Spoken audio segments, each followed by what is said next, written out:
بسم اللہ الرحمن الرحیم۔ شروع اللہ کے نام سے جو بڑا مہربان نہایت رحم والا ہے۔ السلام علیکم۔ تاریخ کی کتابوں میں قوم عاد دو قوموں کو کہا جاتا ہے، عاد اولا اور عاد ثانیہ۔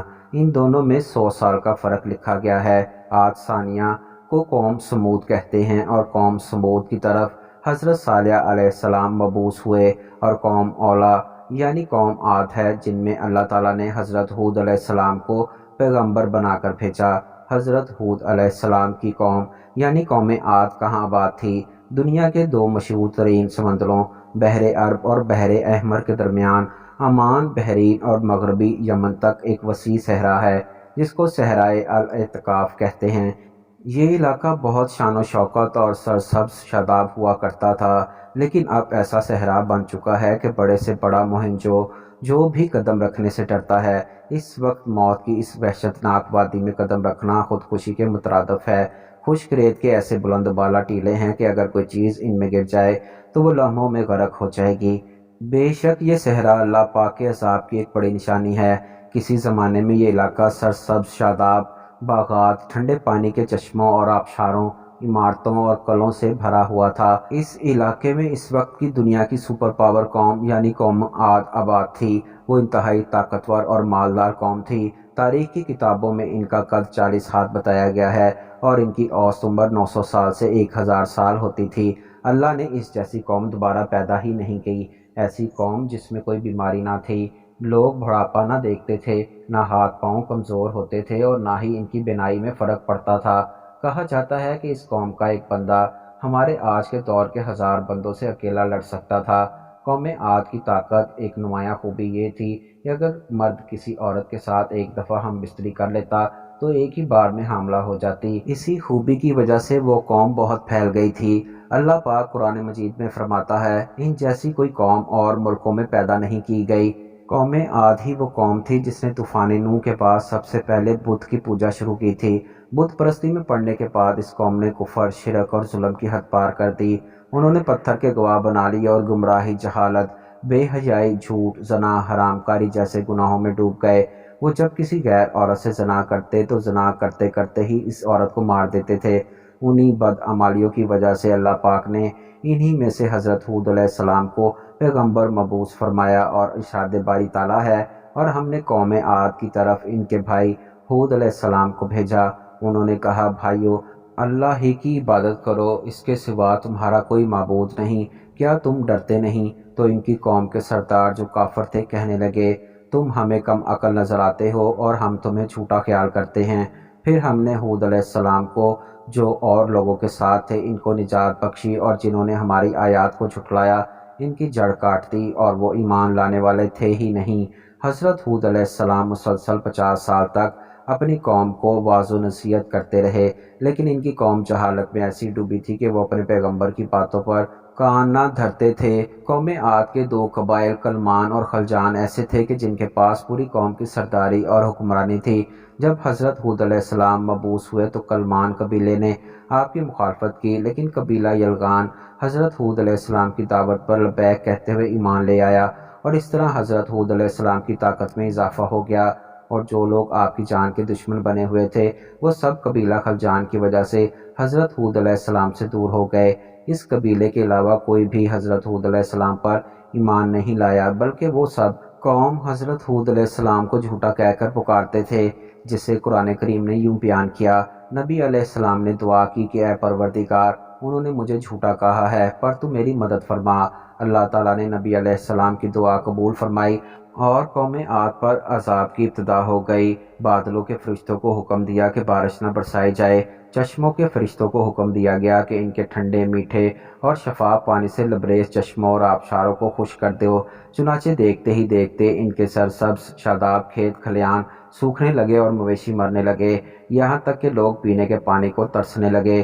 کثیر تعداد میں پیدا ہونے والے پھل اور اناج ناپید ہو گئے۔ پوری قوم خشک سالی کا شکار ہو کر بدحال اور پریشان ہو گئی۔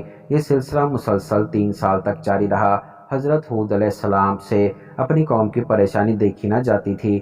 آپ علیہ السلام بہت افسردہ اور پریشان رہتے، اور پھر ایک دن انہوں نے اپنی قوم سے فرمایا اے میری قوم کے لوگوں، تم پالنے والے سے بخشش مانگو، اس کے آگے توبہ استغفار کرو، وہ تم پر آسمان سے موسلادھار بارش برسائے گا اور تمہاری طاقت اور قوت میں اضافہ فرمائے گا، اور دیکھو گنہگار بن کر روگردانی نہ کرو۔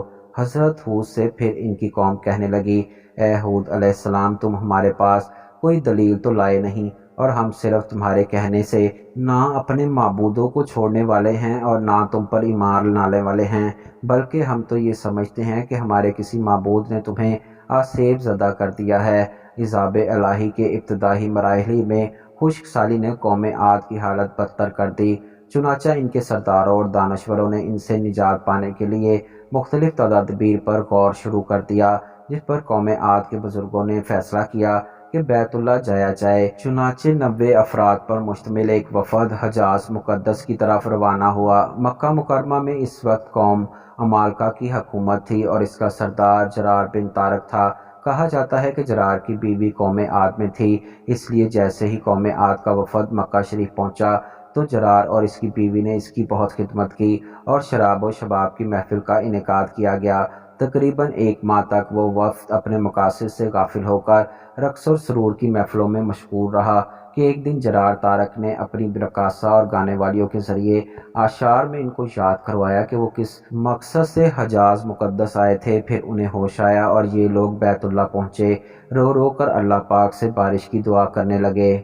ایک دم سے کالے بادل چھا گئے۔ قوم ہود کے لوگ خوش ہو گئے کہ ہماری دعا قبول ہو گئی اور بارش ہونے والی ہے، چنانچہ انہوں نے تیاری کی اور اپنے علاقے کی طرف نکل پڑے۔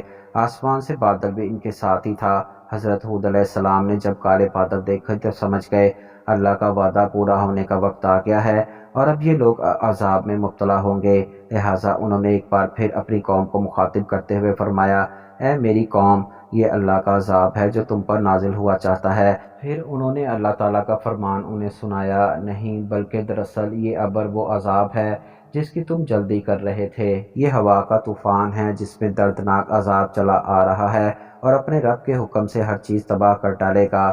مگر ان بادلوں کو دیکھ کر بھی جب قوم عاد نے توبہ نہ کی تو حضرت ہود علیہ السلام اپنے ماننے والے ساتھیوں کو لے کر خطیرہ نامی بستی کی طرف ہجرت کر گئے، جہاں پر اللہ تعالیٰ نے ان سب کو محفوظ رکھا۔ حضرت ہود کی ہجرت کی دیر تھی کہ کالے بادل اور سیاہ ہوتے گئے، کالا طوفان آ گیا۔ قرآن کریم میں ہے کہ اللہ نے تیز آندھی کا یہ عذاب 7 راتوں اور 8 دنوں تک مسلسل جاری رکھا۔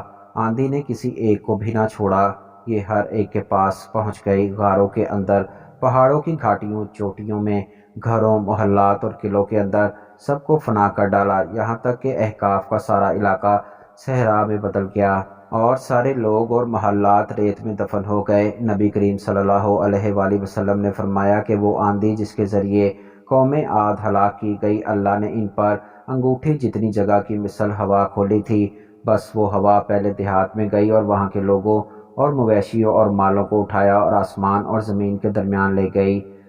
مسلم شریف میں آتا ہے کہ اماں عائشہ صدیقہ رضی اللہ تعالیٰ عنہا نے حضور نبی کریم صلی اللہ علیہ وآلہ وسلم سے پوچھا، یا رسول اللہ صلی اللہ علیہ وآلہ وسلم، لوگ تو بادل دیکھ کر خوش ہوتے ہیں، کہاں بارش ہوگی، لیکن آپ صلی اللہ علیہ وآلہ وسلم کے چہرے پر اس کے برعکس تشویش کے آثار نظر آتے ہیں۔ آپ صلی اللہ علیہ وآلہ وسلم نے فرمایا، عائشہ رضی اللہ تعالیٰ عنہا، اس بات کی کیا ضمانت ہے کہ اس بادل میں عذاب نہیں ہوگا؟ جبکہ ایک قوم ہوا کے عذاب سے ہلاک کر دی گئی، اس قوم نے بھی بادل دیکھ کر کہا تھا کہ یہ بادل ہیں جو ہم پر بارش برسائے گا، اس لیے جب بھی بادل دیکھیں تو یہ دعا کریں، اللہ پاک، میں اس بادل میں چھپی خیر کا طالب ہوں اور جو شر اس میں موجود ہے میں اس سے تیری پناہ مانگتا ہوں۔ اللہ تعالیٰ سے دعا ہے کہ وہ ہم پر اپنا رحم و کرم اور فضل فرما کر ہمیں اپنے نیک بندوں میں شامل فرما دے۔